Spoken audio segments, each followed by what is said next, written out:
Hello दोस्तों, आप सभी का बहुत बहुत स्वागत है आपके अपने YouTube चैनल गोले का ज्ञान में। और आज हम पढ़ने वाले हैं लेव वाइगोत्स्की। जैसा कि आप जानते हैं कि आने वाले सीटेट के एग्ज़ाम में लेव वाइगोत्स्की का जो टॉपिक रहता है वो बहुत ज़्यादा इम्पोर्टेंट हो जाता है। और यदि आपने इस वीडियो को पूरा देख लिया तो इस बात की पूरी गारंटी है कि इस वीडियो से आप 2 से 3 नंबर अपने पक्के कर लेंगे। साथियों, 2 से 3 नंबर बहुत ज़्यादा इंपॉर्टेंट है ये टॉपिक आपके लिए। अगर आप आधे घंटे के वीडियो में अपने 3 नंबर पक्के कर रहे हैं तो इससे बड़ी बात क्या हो सकती है। तो चलिए शुरू करते हैं।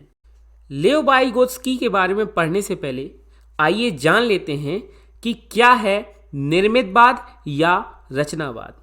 निर्मितवाद को ही दूसरे नाम रचनावाद के नाम से जाना जाता है, इसका ही एक अन्य नाम है।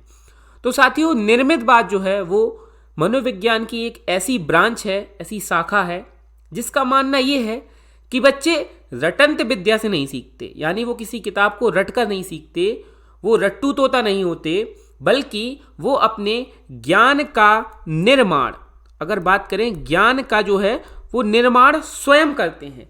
और इस निर्माण शब्द की वजह से ही इस ब्रांच का नाम पड़ गया निर्मितवाद या रचनावाद। तो साथियों, निर्मितवाद और रचनावाद के 2 महान प्रवर्तक थे। एक का नाम था लेव वाइगोत्स्की, जिनके बारे में आज हम पढ़ेंगे, और दूसरे का नाम था जीन पियाजे। सीटेट की दृष्टि से दोनों ही जो मनोवैज्ञानिक हैं वो आपके लिए बहुत ज़्यादा मोस्ट इंपॉर्टेंट, आपके लिए very very very most important हो जाएंगे आपके लिए। लेव वाइगोत्स्की का मानना था कि बच्चे सामाजिक निर्मितवाद के अंतर्गत सीखते हैं, और जीन पियाजे का मानना था कि बच्चे संज्ञानात्मक निर्मितवाद के अंतर्गत सीखते हैं। तो क्लियर हुआ, लेव वाइगोत्स्की सामाजिक निर्मितवाद के समर्थक थे और जीन पियाजे संज्ञानात्मक निर्मितवाद के समर्थक थे।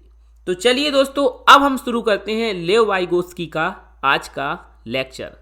तो अब हम जानेंगे कि क्या है भाषा और विचार के बारे में वाइगोत्स्की का मत।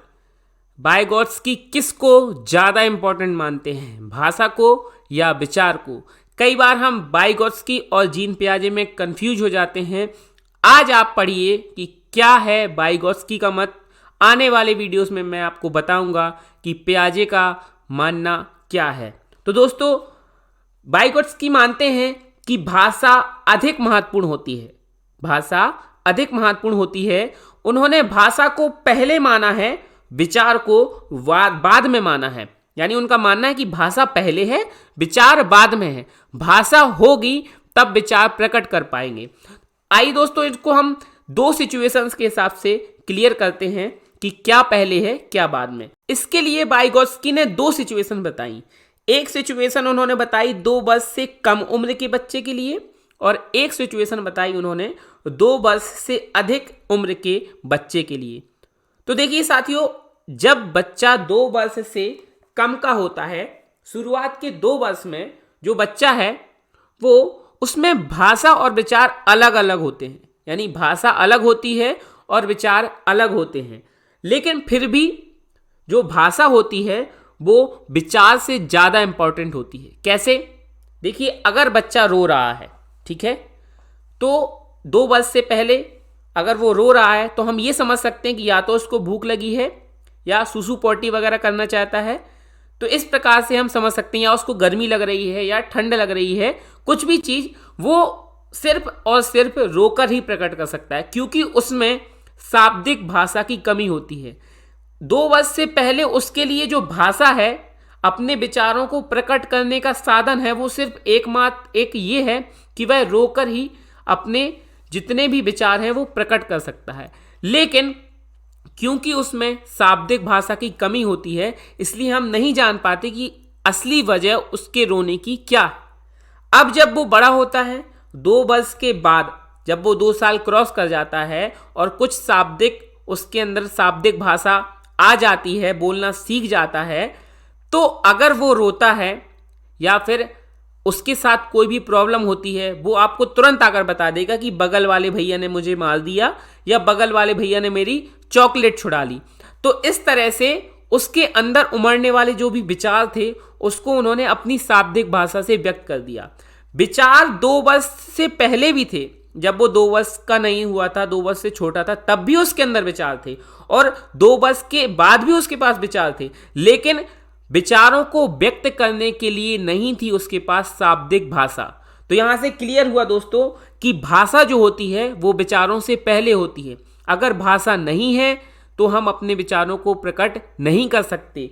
तो कह सकते हैं कि जो भाषा होती है वो विचारों को प्रकट करने का एक साधन होती है। ठीक है, तो बिल्कुल सच है कि भाषा विचारों को प्रकट करने का साधन है, और बिना भाषा के हम अपने विचारों का प्रकटीकरण नहीं कर सकते हैं। तो इस तरह से वाइगोत्स्की का मानना बिल्कुल सही है कि जो भाषा है वो विचारों से पहले है। पहले भाषा है, बाद में विचार। पहले भाषा इंपॉर्टेंट है, बाद में विचार। ये मैं बार बार रिपीट इसलिए कर रहा हूं ताकि आप इसको अपने दिमाग में बिठा लीजिए। बहुत बार आपसे भाषा और विचार के बारे में वाइगोत्स्की का क्या मत है ये पूछा जाता है, और हम कई बार गलती कर देते हैं। हम वाइगोत्स्की को पियाजे कर जाते हैं और पियाजे को वाइगोत्स्की कर जाते हैं। तो याद रखिएगा, वाइगोत्स्की का मानना है भाषा पहले है। यदि भाषा नहीं होगी तो विचार प्रकट नहीं कर सकते, इसलिए भाषा विचारों से ज्यादा इंपॉर्टेंट है। तो चलिए अब चलते हैं अगले पेज पर। वाइगोत्स्की की प्रसिद्ध पुस्तक का नाम है लैंग्वेज एंड थॉट। ये उनकी एक पुस्तक है जिसका नाम है लैंग्वेज एंड थॉट, और इससे संबंधित प्रश्न आपसे पूछा जाता है। तो याद रखिएगा, वाइगोत्स्की ने अपने भाषा और विचार से संबंधित, लैंग्वेज का मतलब होता है भाषा और थॉट का मतलब होता है विचार, तो भाषा और विचार से संबंधित सभी की सभी अपने जो सिद्धांत और मत हैं वो उन्होंने अपनी पुस्तक लैंग्वेज एंड थॉट में वर्णित किए हैं। और अब आगे बढ़ते हैं एक बहुत ही इम्पॉर्टेंट शब्द पर, जो है व्यक्तिगत वार्ता या व्यक्तिगत वाक या निजी वाक या निजी वार्ता, या फिर इसी को कह सकते हैं प्राइवेट स्पीच। तो वाइगोत्स्की का मानना था कि बच्चों में प्राइवेट स्पीच या कहिए निजी वाक या निजी वार्ता पाई जाती है, और उनका मानना था कि अपनी निजी वार्ता के दौरान बच्चे, या फिर कहिए व्यक्तिगत वार्ता व्यक्तिगत वाक के दौरान बच्चे अपने ही कार्यों का, स्वयं के कार्यों का योजना निर्माण करते हैं, यानी अपने ही कार्यों की योजना बनाते हैं।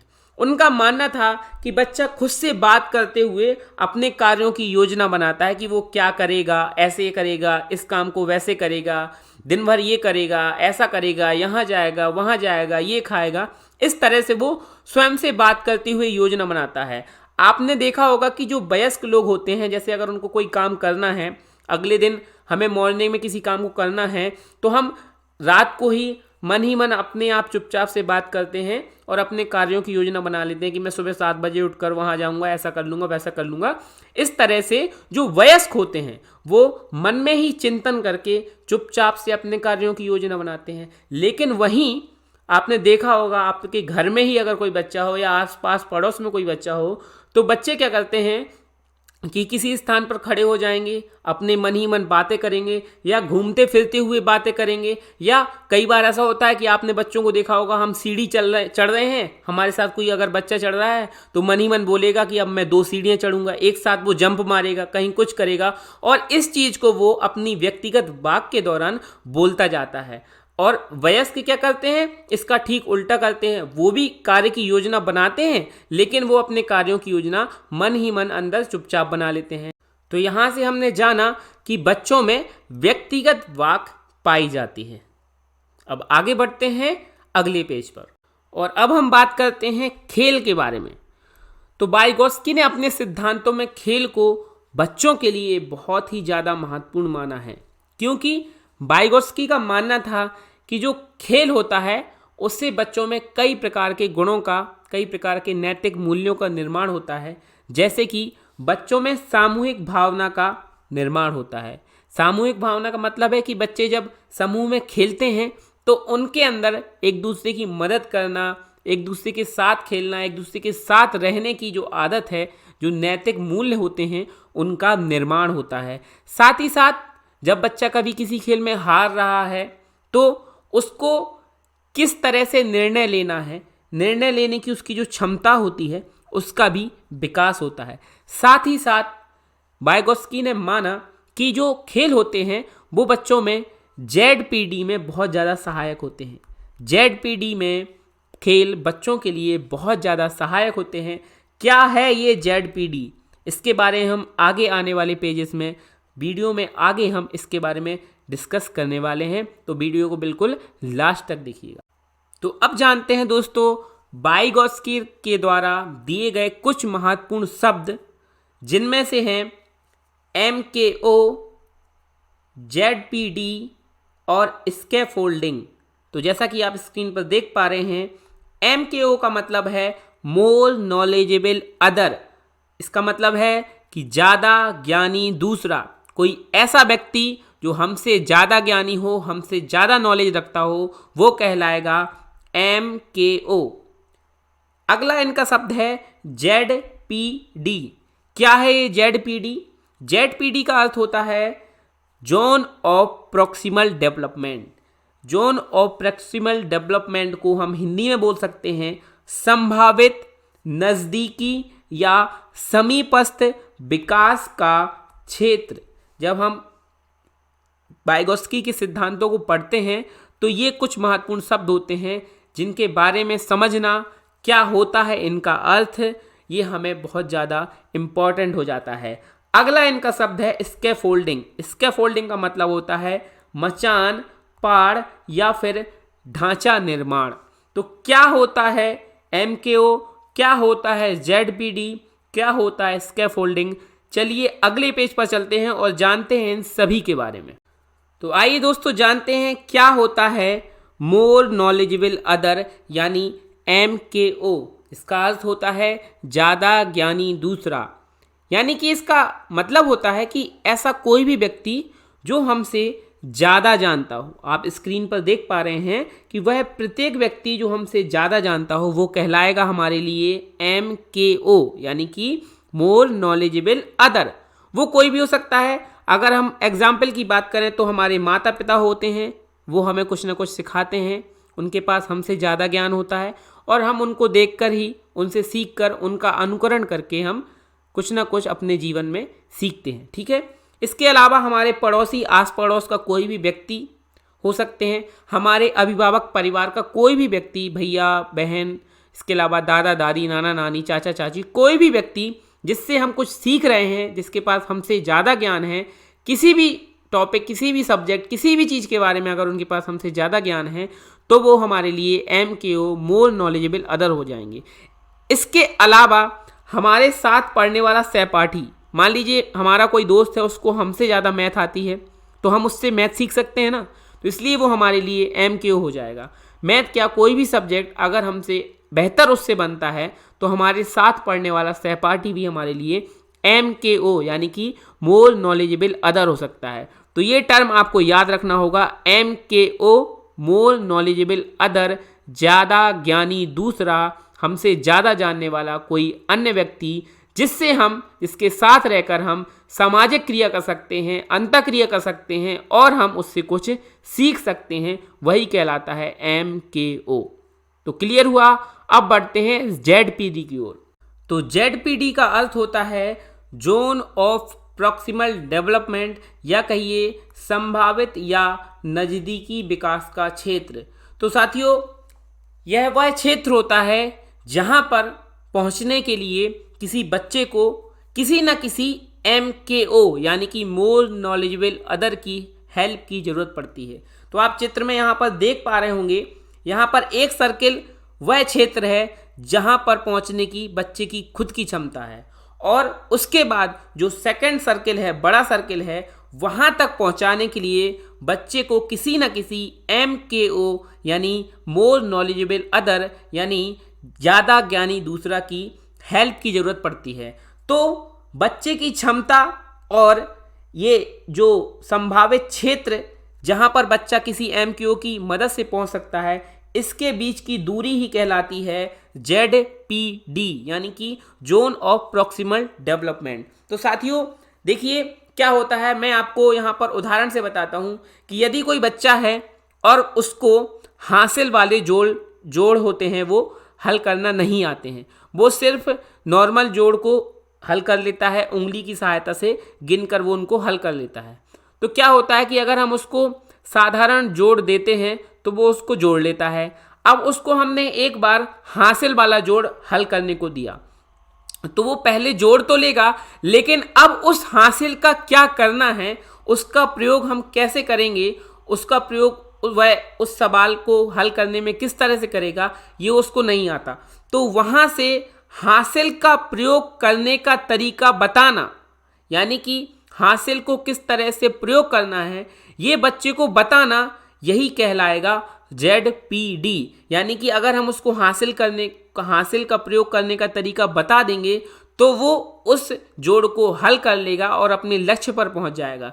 तो जहां पर बच्चा अटक रहा था वहां से बच्चे को मदद देकर, हेल्प देकर उसको उसके लक्ष्य तक पहुंचा दिया, और वह जो क्षेत्र है जहां पर उसको मदद दी गई वही क्षेत्र कहलाएगा ZPD, यानी कि जोन ऑफ प्रॉक्सिमल डेवलपमेंट। तो चलिए अब मैं आपको इसको एक परिभाषा के रूप में बता देता हूं कि जब समस्या समाधान के समय शुरुआत में बच्चे को कोई मदद ना दी जाए, तो ध्यान रखिएगा ZPD में बच्चे को शुरुआत में कोई मदद नहीं दी जाती। शुरुआत में बच्चे को कोई मदद ना दी जाए और बच्चा बीच में जाकर अगर कहीं पर उलझ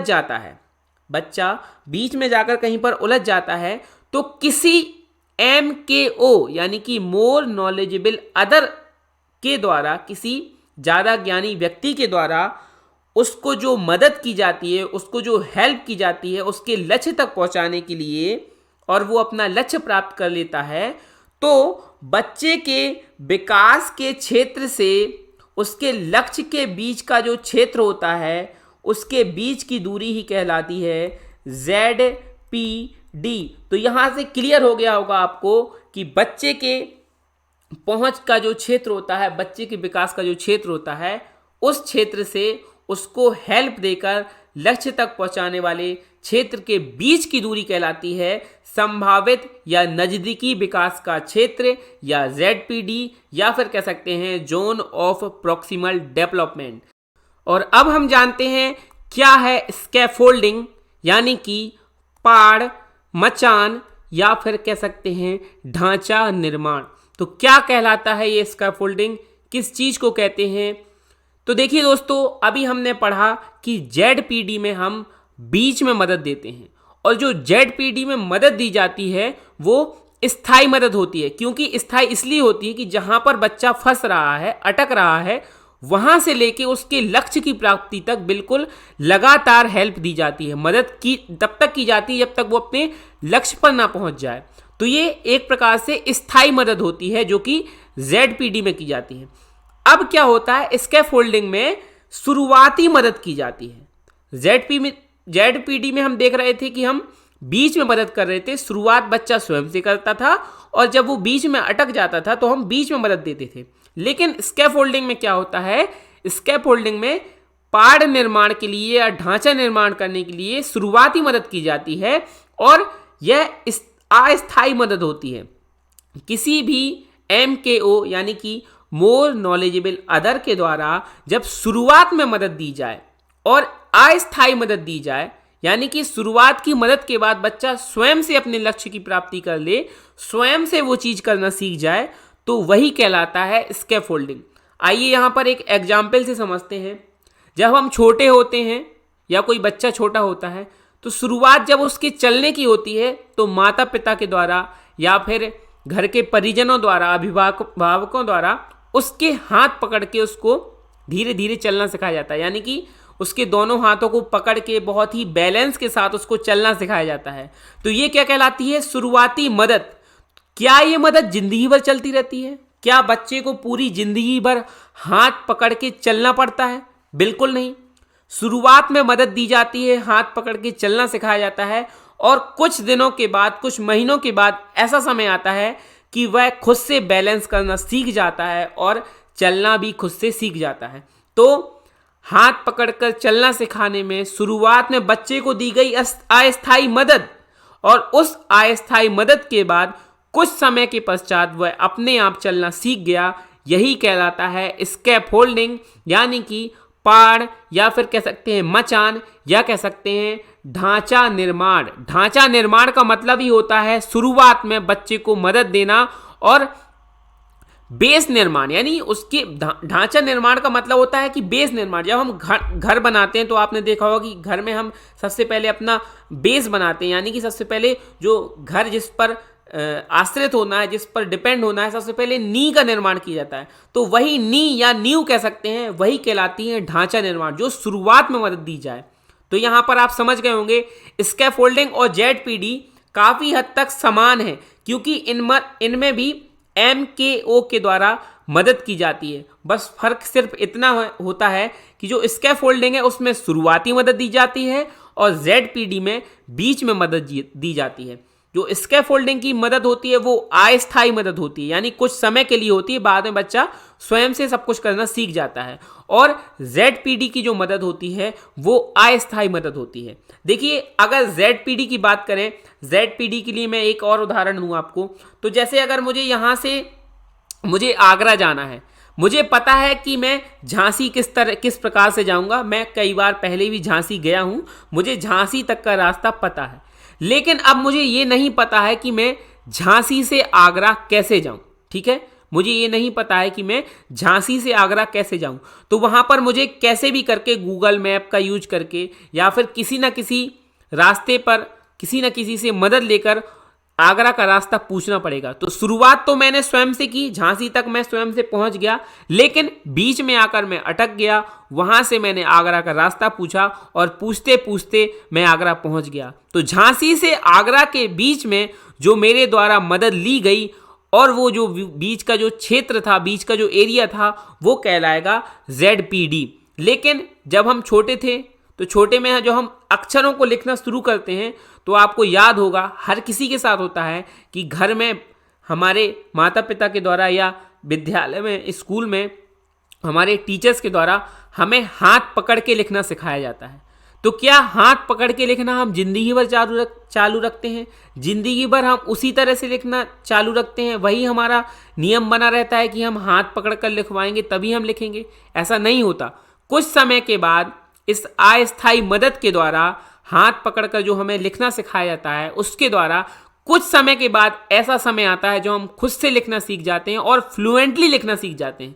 तो यही कहलाता है स्कैफोल्डिंग। तो यहाँ तक मुझे लगता है कि आप ZPD और स्कैफोल्डिंग में आप अंतर समझ गए होंगे। दोनों ही कंडीशन में MKO मोर नॉलेजेबल अदर के द्वारा हमें हेल्प की जाती है।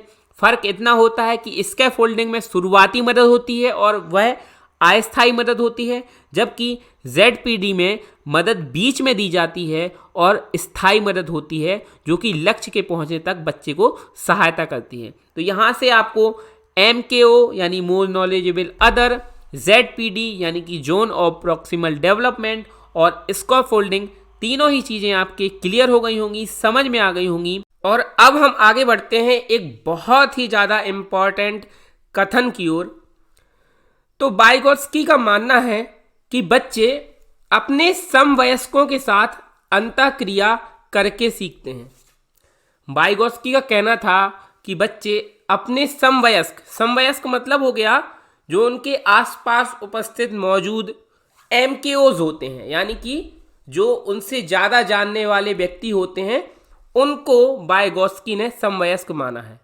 तो अपने इस कथन में उन्होंने वही चीज़ बताई है जो पूरी उनके सिद्धांत पर लागू होती है कि बच्चे सामाजिक क्षेत्र में अंतःक्रिया करके सीखते हैं, क्योंकि जो वाइगोत्स्की थे वो सामाजिक निर्मितवाद के प्रवर्तक थे, ठीक है, समर्थक थे वो। इसलिए उनका मानना है कि बच्चे अपने आसपास के माहौल में जो उनके आसपास समवयस्क पाए जाते हैं, जो उनके आसपास MKO पाए जाते हैं, उनके साथ अंतःक्रिया करके सीखते हैं। अंतःक्रिया और सामाजिक, ये दो ऐसे शब्द हैं जो वाइगोत्स्की के सिद्धांतों में हमें मुख्य रूप से देखने को मिलते हैं। अगर किसी सिद्धांत में सामाजिक या अंतःक्रिया, इनमें से कोई भी शब्द आता है, तो आप अनुमान लगा सकते हैं कि ये वाइगोत्स्की का सिद्धांत है, क्योंकि उन्होंने इन दो शब्दों का सबसे ज़्यादा प्रयोग किया है। अब आगे बढ़ेंगे वाइगोत्स्की द्वारा दिए गए इंपॉर्टेंट सिद्धांत की ओर। तो अब अगर हम वाइगोत्स्की द्वारा दिए गए सिद्धांतों की बात करें तो वाइगोत्स्की ने मुख्य रूप से 3 सिद्धांत दिए थे।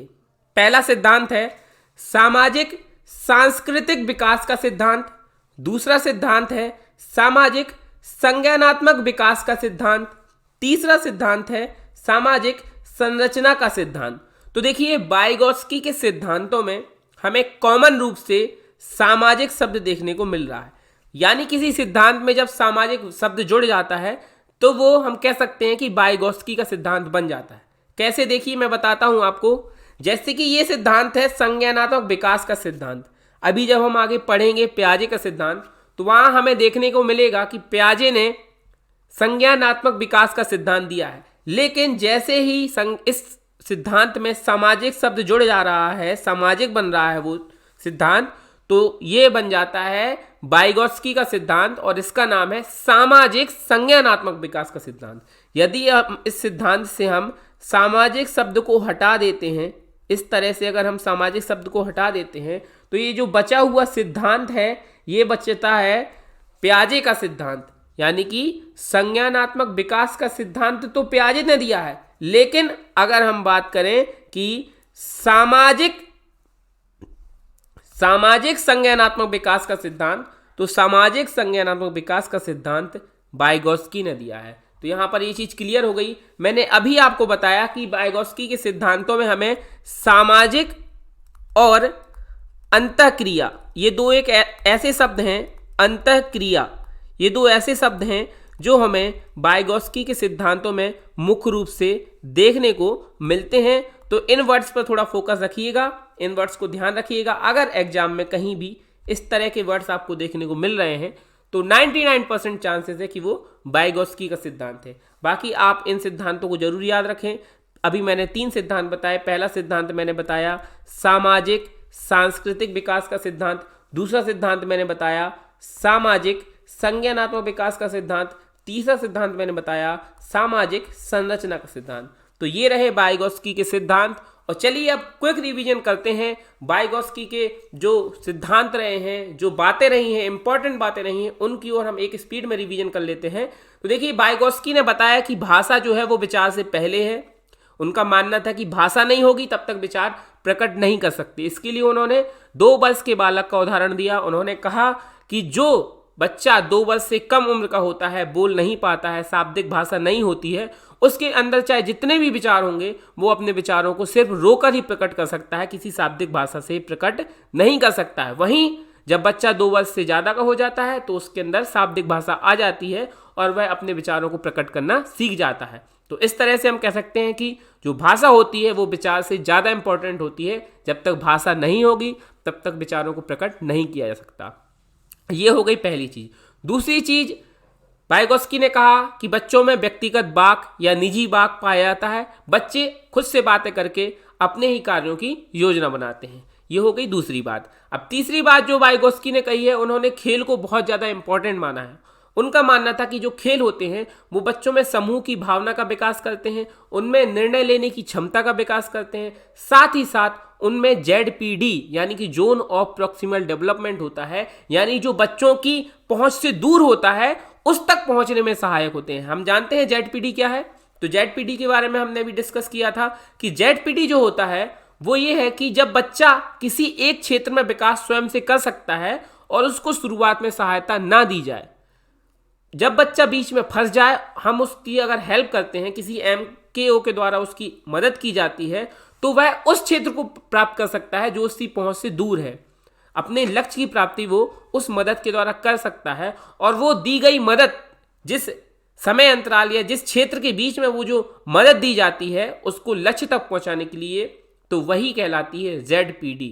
तो ZPD की जो मदद है वो बीच में दी जाती है। और इसके जस्ट उल्टा होता है स्कैफोल्डिंग। स्कैफोल्डिंग के बारे में हमने समझा था कि स्कैफोल्डिंग में मदद बीच में ना देकर, मदद शुरुआत में ही देकर बच्चे के लिए पाड़ या ढांचे का निर्माण किया जाता है, यानी कि उसके बेस का निर्माण किया जाता है, उसकी नींव का निर्माण किया जाता है। जैसे कि अगर बच्चा शुरुआत में चलना सीखता है तो हम हाथ पकड़ के उसको चलना सिखाते हैं, और ऐसा नहीं कि जिंदगी भर, शुरुआत में उसको अस्थायी मदद दी जाती है और बाद में वो जिंदगी भर अपना बैलेंस बनाकर चलना सीख जाता है। तो स्कैफोल्डिंग में शुरुआती मदद दी जाती है और अस्थायी यानी कुछ समय के लिए मदद दी जाती है। वहीं इसके विपरीत जो ZPD था उसमें मदद बीच में दी जाती है और जब तक बच्चा लक्ष्य को ना प्राप्त कर ले तब तक स्थायी मदद लगातार दी जाती रहती है। तो ये ZPD और स्कैफोल्डिंग में डिफरेंस हो गया। इसके अलावा हमने एक और शब्द जो जिसके बारे में चर्चा की थी वो था MKO यानी मोर नॉलेजेबल अदर, ज़्यादा ज्ञानी दूसरा। तो बच्चे उन्हीं से सीखते हैं।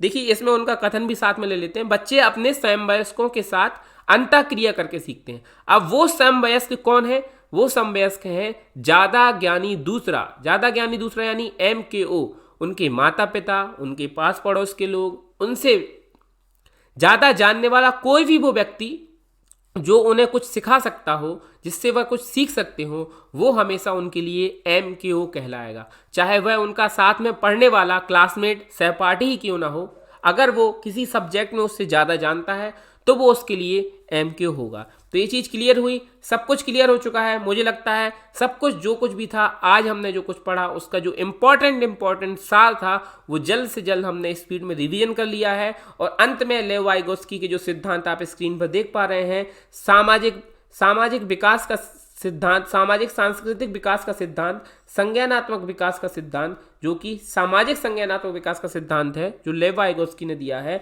और सामाजिक संरचना का सिद्धांत, ये तीनों सिद्धांत लेव वाइगोत्स्की ने दिए हैं। लेव वाइगोत्स्की के जो कोड वर्ड या पासवर्ड कह सकते हैं, कॉमन वर्ड है जो आपको उनके सिद्धांतों में देखने को मिलते हैं, उनमें से एक है सामाजिक और दूसरा है अंतःक्रिया। ये दोनों शब्द आप ध्यान रखें। तो दोस्तों ये लेक्चर आपको कैसा लगा? लेव वाइगोत्स्की से संबंधित सारी की सारी जितने भी प्रॉब्लम्स या जितने भी टॉपिक्स, लेव वाइगोत्स्की के जितने भी सिद्धांत थे या जो जो इंपॉर्टेंट फैक्ट्स थे, मैंने आज इस वीडियो में सब कुछ डिस्कस किया है।